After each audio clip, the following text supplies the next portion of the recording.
ये सारी कहानी मैंने क्यों पढ़ाई, क्योंकि इससे दो इम्पोर्टेंट लाइन निकल के आती हैं, ठीक है, जो कि बहुत इम्पोर्टेंट है। अगर वो लाइनें जो है सर्च और रीजन में आ जाती है और हम कंफ्यूज किया जाते हैं, क्या जाते हैं कंफ्यूज किया, ठीक है, हम कंफ्यूज जाते हैं और उसके बाद गलत कर देते हैं, ऐसे रीजन से ज़्यादा गलत करते हैं। Hello guys, welcome to my channel. So today we are going to learn genetics, which is a class 12 chapter. Genetics में जो मेंडल वाला पार्ट है ना वो थोड़ा सा इजी होता है, बच्चे इसको कर लेते हैं, लेकिन जो मॉलिक्यूलर बेसिस ऑफ इनहेरिटेंस वाला चैप्टर है वो बहुत डिफिकल्ट लगता है, वो नहीं हो पाता हमसे, राइट। सो अगर आप मॉलिक्यूलर बेसिस ऑफ इनहेरिटेंस को डायग्रामेटिकली पढ़ोगे, ठीक है, तो सबको समझ में आएगा, ठीक है, इजी हो जाएगा।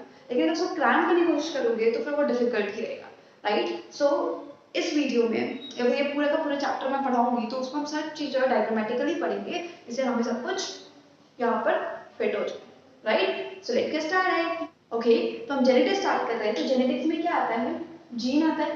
क्या आपको दिख रहा है जेनेटिक्स में क्या आ रहा है, जीन आ रहा है, ये वाला पार्ट, ठीक है। तो जेनेटिक्स में जब जीन आता है तो जीन किस में प्रेजेंट होता है, डीएनए में प्रेजेंट होता है ना।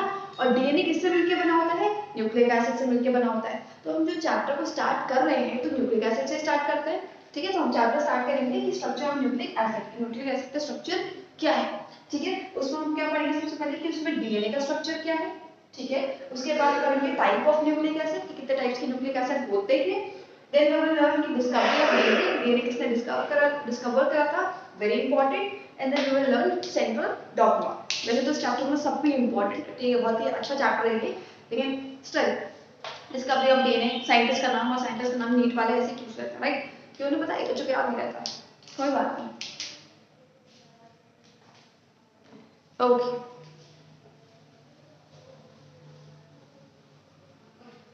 सी न्यूक्लिक एसिड की हम बात करें तो न्यूक्लिक एसिड कितने टाइप्स का होता है, न्यूक्लिक एसिड होता है दो टाइप्स का, ठीक है।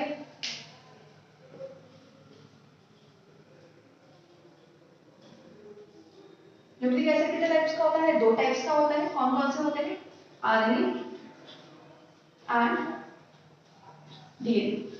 ये क्लियर है, ठीक है। न्यूक्लिक एसिड कितने टाइप्स का होता है, दो टाइप्स का होता है, एक है आपका आरएनए और एक है आपका डीएनए, ठीक है। अब हम सबसे पहले कुछ आरएनए की कहानी जो सुनते हैं, आरएनए बना लेते हैं अपना। हमारा जो आरएनए है ये बहुत ही रिच फैमिली से जो है वो बिलोंग करता है, ठीक है। सुपर स्टाइलिश स्पाइक्स बना लेती हूँ, ठीक है। एंड ये मेरी आरएनए की eyes, okay. And this RNA is very happy and this smile is a clever smile, ठीक है। चालाक लोगों की जो मुस्कुराहट होती है ऐसी है, because he is very clever. And of course he does lots of work. So उसको जो है बेसिकली क्या है, ये स्पेक्टिकल्स भी लगे हुए, चश्मा भी इसको लगा हुआ है, क्योंकि काम बहुत करता है। घमंड है इसके अंदर, लेकिन घमंड क्यों है, क्योंकि काम भी बहुत सारे करता है। तो ये जो आरएनए है ये उस टाइप का बंदा है, सोचो कि जो बहुत ही रिच फैमिली से बिलोंग करता है, ठीक है, और बहुत सारे फंक्शंस परफॉर्म करता है। इसकी जो लाइफ का शेड्यूल रहता है वो ऐसा रहता है कि ये घर से ऑफिस जाएगा, ऑफिस से घर आएगा, बहुत ही टाइट शेड्यूल होगा इसका, ठीक है। और बहुत सारे पैसे जो है वो क्या करता है, अर्न करता होगा, और बहुत घमंडी टाइप का जो है इंसान होगा, ठीक है। तो इसका जो शेड्यूल है वो ऐसा है। अब देखो क्या, अभी जो आरएनए है ना ये बहुत एटीट्यूड बॉय, जैसे कि मैंने बताया घमंडी एटीट्यूड बॉय है। ये एटीट्यूड क्यों इतना रखता है, ये इसीलिए इतना एटीट्यूड रखता है बिकॉज ये बहुत सारे फंक्शंस को परफॉर्म करता है। क्या करता है, बहुत सारे फंक्शंस को परफॉर्म करता है, इसीलिए इतना एटीट्यूड रखता है। कौन कौन से फंक्शन से परफॉर्म करता है, देखो। सबसे पहला फंक्शन जो है वो है, should I write it here? Okay, I'll write it here only. The first function is, ये क्या करता है, स्टोर करता है इंफॉर्मेशन को। क्या करता है, इंफॉर्मेशन को स्टोर करेगा। अब तुम लोग बोलोगे मैम आरएनए इंफॉर्मेशन को स्टोर करता है, हमने तो अभी ऐसा कुछ पढ़ा ही। देखो ये जो आरएनए था ये क्या था, ये तक घमंडी कैसे बना, ये तक घमंडी ऐसे बना कि जब लाइफ इवॉल्व हो रही थी, ठीक है, लाइफ ओरिजिनेट हो रही थी, तो भगवान ने सबसे पहले जो आरएनए को भेजा, बोला कि देखो जेनेटिक मटेरियल में तुमको बना रहा, ठीक है, और इसको डाल दिया, इसको डाल दिया जेनेटिक मटेरियल, ठीक है। सबसे पहले कौन आया, आरएनए आया, ठीक है। तो पहला जेनेटिक मटेरियल इसको जो डाल दिया ऊपर, ठीक है। अब इसको डाल तो दिया, इसको डाल इसलिए दिया क्योंकि बहुत सारे फंक्शन परफॉर्म करता था, ठीक है, अच्छा था ये। लेकिन जब ये धरती पे आया तो ये देखने लगा कि यार मेरा नाम तो कोई है ही नहीं, मैं तो सारे फंक्शन परफॉर्म कर रहा हूँ, जेनेटिक मटेरियल स्टोर कर रहा हूँ, ठीक है। तो इस पर बहुत सारा एटीट्यूड आ गया, पहला फंक्शन क्या करता था, ये उस टाइम पे जब ओरिजिनेट हुआ था लाइफ, ठीक है, ओरिजिनेट हो रहा था लाइफ, तो क्या करता था ये, सॉरी, जब लाइफ ओरिजिनेट हो रहा था तो ये क्या करता था, इंफॉर्मेशन को स्टोर करता था, ठीक है। दूसरा काम ये क्या करता था, ये कैटलिस्ट की तरह काम करता था। कैटलिस्ट क्या होता है, कैटलिस्ट होता है जो बेसिकली रिएक्शंस को स्पीड अप कर देता है या फिर स्पीड डाउन कर देता है, ठीक है। कैटलिस्ट वो होता है जो बेसिकली क्या करता है, कैटलिस्ट का काम क्या होता है, कैटलिस्ट कोई भी रिएक्शन हम ऐड करते हैं just because to speed up the reaction और to speed down the reaction, right, ठीक है। और तीसरा काम क्या करता था कि ये कुछ स्ट्रक्चरल रोल भी जो परफॉर्म करता था, क्या करता था, स्ट्रक्चरल रोल जो परफॉर्म करता था। ये बहुत सारे फंक्शंस परफॉर्म कर रहा है, ठीक है। तो इसमें एटीट्यूड आ गया। अब देखो क्या, अब ये क्या है ना, इसमें एटीट्यूड भी है, बहुत सारे फंक्शंस भी परफॉर्म कर रहा है, लेकिन मैंने बताया था कि जो इसका शेड्यूल है वो बहुत ही टाइट शेड्यूल है, ठीक है। मॉर्निंग से जो है वो जाना, ऑफिस जाना, फिर घर आना, यार पैसे तो बहुत सारे कमा रहा है, ठीक है, लेकिन पैसे कमाने के बाद उन पैसों से क्या ये खुश है, ठीक है। सिर्फ ये एटीट्यूड दिखाता है ना, पैसे जो रिच लोग होते हैं, मतलब सबको नहीं बोलते, एग्जाम्पल, ठीक है, तो रिच लोग होते हैं, उनका जो जो एटीट्यूड वाले होते हैं, उनके पास पैसे तो बहुत होते हैं, लेकिन वो सिर्फ दिखावा के लिए होते हैं, ठीक है, सेम। तो ये भी जो है इसके पास बहुत अमीर टाइप है, लेकिन इसके पास भी टाइम नहीं है, ठीक है। और टाइम नहीं है, जिन लोगों के पास टाइम नहीं होता ना, वो जो रिच वाले लोग होते हैं उनके पास टाइम नहीं होता, तो वो अंदर से अनस्टेबल रहते हैं, अंदर से वो खुश नहीं रहते। बाहर से वो प्रिटेंड कर रहे हैं that we are happy, we earn so much, we are good, we are living a lavish lifestyle, लेकिन अंदर से क्या होता है, वो परेशान से होते हैं, राइट। तो ये भी ऐसी है, बहुत लैविश लाइफ जीता है लेकिन अंदर से परेशान है। तो अंदर से परेशान है मतलब कि क्या, ये अनस्टेबल है, ये क्या स्टेबल नहीं है, ये क्या है, आरएनए जो क्या है, अनस्टेबल है, ठीक है। तो ये सारे फंक्शंस तो परफॉर्म कर रहा था, ठीक है, अच्छी खासी जिंदगी जी रहा था, ठीक है। पर सॉरी, ये जेनेटिक इंफॉर्मेशन को भी स्टोर कर रहा था, ठीक है। उसके बाद ये कैटलिस्ट की तरह भी काम कर रहा था, उसके बाद ये स्ट्रक्चर वो भी परफॉर्म कर रहा था। लेकिन कहते हैं ना कि एक इंसान में सारी अच्छी क्वालिटी नहीं होती, एक बैड क्वालिटी भी आती है। तो इसकी जो बैड क्वालिटी बोलो या फिर कमजोरी बोलो कि ये अनस्टेबल था, ठीक है, ये अनस्टेबल था।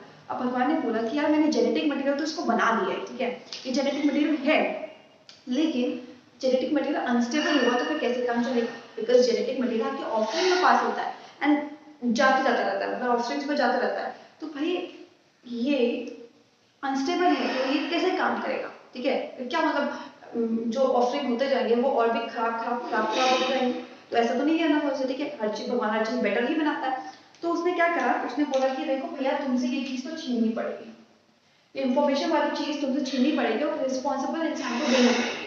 तुम आ गए हो बहुत ही ज्यादा एटीट्यूड में, और एटीट्यूड में आने की वजह से ठंडी हो चुके हो, तो उस वजह से तुम अनस्टेबल हो चुके हो, ठीक है। तो पैसे तो बहुत कमा रहे हो लेकिन अंदर स्टेबल हो। अब लेकिन तो तुमसे क्या करना पड़ेगा, ये जो मेन इंपॉर्टेंट चीज है वो तुमसे छीननी पड़ेगी, लेकिन बाकी सारे फंक्शन तो परफॉर्म कर सकते हो। इतना है, तुम्हें इतनी पढ़ाई लिखाई करके इतनी अच्छी कंपनी में तुम जॉब कर रहे हो, कुछ इतना अच्छा कर रहे हो, इतना अर्न कर रहे हो, तो उसमें मेहनत तो है ना तुम्हारी। अब तुम पे एटीट्यूड आ गया तो वो तुम्हारी गलती है, ठीक है, तुम्हारी एक बैड क्वालिटी है, बट तुमने वर्क हार्ड तो किया है। तो ये बोलता है कि भाई तुम सारे फंक्शंस रख लो अपने पास, लेकिन ये वाला फंक्शन है ये तुम्हें नहीं दूंगा मैं, ये मुझे चेंज करना पड़ेगा, किसी रिस्पॉन्सिबल या फिर स्टेबल इंसान को देना पड़ेगा, ठीक है। तो धीरे धीरे क्या होता है, ये जो आरएनए है इसमें क्या होता है, म्यूटेशन होता है। क्या होता है, इस आरएनए में म्यूटेशन होता है, और म्यूटेशन होने के बाद जन्म होता है किसका, डीएनए का। अब एंट्री मारता है डीएनए, एकदम रॉक स्टार की तरह, ये थोड़ी सी सूरत, आंखों में मस्ती, दोनों क्रिएशन में हमारे है। ओके, ये हमारा प्यारा सा डीएनए। अब ये जो डीएनए है, लेट मी सी कि डीएनए आ रहा है नहीं आ रहा है पेज में। Okay, it is coming. So ये जो डीएनए है, ये जो डीएनए है ये बहुत ही प्यारा सा इंसान है, और इसमें जो सबसे अच्छी क्वालिटी थी जो इसमें नहीं थी, जो इसको दी है वो ये दी है कि भाई ये स्टेबल है। क्या है ये, स्टेबल है। अब इसको स्टेबल बना दिया, इसको एक अच्छी क्वालिटी दी, तो इसको काम बहुत से स्टोर कर देंगे। भाई इसको एक ही काम देते हैं कि इसके पास एक ही काम है कि जेनेटिक मटेरियल को स्टोर करता है। ऊपर नहीं देखूंगी वैसे, right, okay, alright, store information, ठीक है। ये क्या करता है, जेनेटिक इंफॉर्मेशन को जो है स्टोर करता है। तो ये वाला काम हमने डीएनए को दे दिया, ठीक है। अब समझ में आया, सबसे पहले जब वो आरएनए आया था, ठीक है, आरएनए बहुत सारे फंक्शंस परफॉर्म करता था, ठीक है, लेकिन धीरे धीरे क्या हुआ, आरएनए में म्यूटेशन हुआ। क्योंकि आरएनए अनस्टेबल था तो जेनेटिक मटेरियल को स्टोर नहीं कर सकता था, मतलब जेनेटिक इंफॉर्मेशन को स्टोर नहीं कर सकता था। तो उसमें क्या हुआ, म्यूटेशन हुआ। म्यूटेशन होने के बाद आरएनए से जो क्या बना, डीएनए बना, जो क्या करता था, स्टेबल था और क्या कर सकता था, स्टेबल भी था और जेनेटिक इंफॉर्मेशन को जो है स्टोर कर सकता था। ठीक है, यहाँ तक ये क्लियर होता है। ओके, तो ये सारी कहानी मैंने क्यों पढ़ाई, क्योंकि इससे दो इंपॉर्टेंट लाइन निकल के आती हैं, ठीक है, जो कि बहुत इंपॉर्टेंट है। अगर वो लाइनें जो है असर्शन और रीजन में आ जाती हैं और हम कंफ्यूज या जाते हैं, क्या जाते हैं, कंफ्यूज या, ठीक है, तो कंफ्यूज हो जाते हैं, उसके बाद हम गलत कर देते हैं, एसेंशियल रीजन सबसे ज्यादा गलत करते हैं बीच में, राइट। पहला आता है क्या, फर्स्ट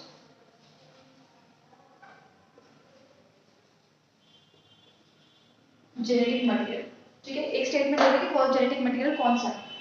दूसरा स्टेटमेंट आता है first genetic material in a cell. अगर हमसे पूछे, अगर हमसे क्या, अगर हमसे पूछे फर्स्ट जेनेटिक मटेरियल कौन सा है, तो अगर हमसे पूछे कि पहला जेनेटिक मटेरियल कौन सा है, तो हम क्या बोलेंगे, कौन आया था सबसे पहले, आरएनए आया था ना, आरएनए ही जेनेटिक मटेरियल की तरह काम कर रहा था सबसे पहले, ठीक है। तो सबसे पहला जो जेनेटिक मटेरियल है वो क्या हो जाएगा, आरएनए हो जाएगा, ठीक है। लेकिन अगर हमसे पूछे first genetic material in a cell, ये बहुत इंपॉर्टेंट है, ठीक है। जब एक प्रॉपर सेल डेवलप हो गया था, धीरे धीरे करके लाइफ इवॉल्व हो रही थी, राइट, लेकिन एक प्रॉपर सेल इवॉल्व हो गया था, एक प्रॉपर सेल बन गया था, तो उसके अंदर जेनेटिक मटेरियल क्या था, डीएनए था। तो अगर हमसे पूछा जाए कि फर्स्ट जेनेटिक मटेरियल कौन सा है, तो वो आरएनए ही है, ठीक है। लेकिन अगर हम स्पेसिफाई करा जाए सेल में, सेल में सबसे पहला जेनेटिक मटेरियल क्या है, सेल में सबसे पहला जेनेटिक मटेरियल कौन सा है, लिखा ही है मैंने, डीएनए, ठीक है।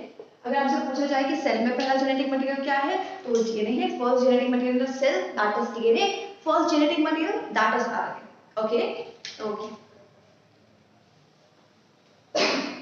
आरएनए की बात करें तो आरएनए का एक और पॉइंट आता है, ठीक है, जिस पे बच्चे फिर से कंफ्यूज आ जाते हैं। आरएनए क्या बोलता है, देखिए, हमको ये तो पता है कि जितने भी एंजाइम्स होते हैं वो क्या होते हैं, प्रोटीन होते हैं। Okay, so let me write it first. All enzymes are protein. सारे के सारे एंजाइम प्रोटीन होते हैं एक्सेप्ट आरएनए, ठीक है। जितने भी एंजाइम्स होते हैं वो सारे के सारे क्या होते हैं, प्रोटीन होते हैं, लेकिन एक्सेप्ट आरएनए। आरएनए एंजाइम है लेकिन वो क्या है, प्रोटीन नहीं, ठीक है। आरएनए एक एंजाइम है, एंजाइम बोल रही हूँ, सॉरी, एंजाइम, ठीक है। आरएनए एक एंजाइम है लेकिन वो क्या है, प्रोटीन नहीं। तो ये लाइन भी बहुत ही इंपॉर्टेंट होती है। Okay, so move it further. अब एक बात समझो, आरएनए और डीएनए क्या दोनों ही जेनेटिक मटेरियल होते हैं, ठीक है। एक क्वेश्चन ये भी आता है कि आरएनए और डीएनए क्या दोनों ही जेनेटिक मटेरियल होते हैं, फिर हमारा दिमाग घूम जाता है, क्या दोनों ही जेनेटिक मटेरियल होते हैं क्या। देखो, आरएनए और डीएनए दोनों जेनेटिक मटेरियल तब होंगे जब हम लिविंग सेल प्लस वायरस को इंक्लूड करेंगे। जब हम क्या करेंगे, लिविंग सेल और वायरस को इंक्लूड करेंगे। अगर मैंने वायरस को एक्सक्लूड कर रखा है तो सिर्फ और सिर्फ डीएनए ही जेनेटिक मटेरियल होगा। लिविंग सेल में सिर्फ और सिर्फ डीएनए ही जेनेटिक मटेरियल होता है और आरएनए जेनेटिक मटेरियल की तरह वर्क करता है किसमें, वायरस, ठीक है। ये पॉइंट भी क्लियर होना चाहिए कि जो डीएनए है, ठीक है, वो जेनेटिक मटेरियल किसमें होता है, लिविंग सेल में होता है, और आरएनए जेनेटिक मटेरियल होता है वायरस में। और डीएनए और आरएनए दोनों ही जेनेटिक मटेरियल कब होंगे, ठीक है, कब हम उनको बोलेंगे कि दोनों ही जेनेटिक मटेरियल हैं, कब, जब आप जब लिविंग सेल के साथ वायरस को भी क्या करोगे, इंक्लूड करोगे। दूसरी बात क्या, कि जो डीएनए है, ठीक है, ये सिर्फ और सिर्फ क्या है, जेनेटिक मटेरियल। डीएनए सिर्फ और सिर्फ जेनेटिक मटेरियल, मेरा बोलने का मतलब ये है कि डीएनए सिर्फ एक फंक्शन परफॉर्म करता है कि ये इंफॉर्मेशन को स्टोर करता है, ठीक है। बाकी जो आरएनए है, बाकी फंक्शन जो क्या करता है, आरएनए परफॉर्म करता है। जो बच्चे पे फंक्शंस हैं, जैसे और सारे फंक्शंस कर रहा था, वो करता है और फंक्शंस करता है, लेकिन जो बेसिकली इंफॉर्मेशन स्टोर करने का काम है वो सिर्फ और सिर्फ कौन करता है, डीएनए ही करता है, ठीक है। तो हम ऐसा नहीं सोचेंगे कि भाई पहले आरएनए जेनेटिक मटेरियल था, फिर आरएनए को हटा दिया भगवान ने, गायब कर दिया जादू से, उसके बाद डीएनए आ गया, अब तो आरएनए गायब हो गया। नहीं, डीएनए सेल में प्रेजेंट होता है जेनेटिक मटेरियल की तरह, लेकिन आरएनए भी सेल में प्रेजेंट होता है और आरएनए प्रोटीन बनाता है, ठीक है, आरएनए से प्रोटीन बनता है। तो बहुत सारे इंपॉर्टेंट फंक्शन जो आरएनए परफॉर्म करता है, बल्कि सारे ही इंपॉर्टेंट फंक्शन जो आरएनए परफॉर्म करता है, सिर्फ और सिर्फ डीएनए एक ही काम करता है, वो जेनेटिक मटेरियल को स्टोर करके रखता है। ठीक है, अभी के लिए सिर्फ इतना समझना है, फिर बाकी का पूरे चैप्टर को थोड़ा सा अगर समझ लोगे, मतलब बाकी आगे तुम पढ़ते जाओगे चैप्टर में, तो तुम्हें खुद ब खुद समझ में आ जाएगा कि किस तरीके से जो वो काम करता है, फिर तुम्हें डीएनए आरएनए सब समझ में आ जाएगा। ठीक है, okay okay, I and this lecture here only. आज हमने जो वो सिर्फ डीएनए और आरएनए का ओवरलोक लिया, ठीक है, ऊपर से हमने पढ़ा है, ठीक है, अभी चैप्टर की जस्ट स्टार्टिंग करी है। एंड उसके बाद नेक्स्ट लेक्चर में बताऊंगी कि कैसे डीएनए किससे मिलकर बना होता है, न्यूक्लियोटाइड से मिलकर बना होता है, न्यूक्लियोटाइड्स में कौन-कौन से होते हैं एंड उसका स्ट्रक्चर क्या होता है, बहुत सारी चीजें पढ़ेंगे क्योंकि इस चैप्टर में पढ़ने के लिए बहुत कुछ है।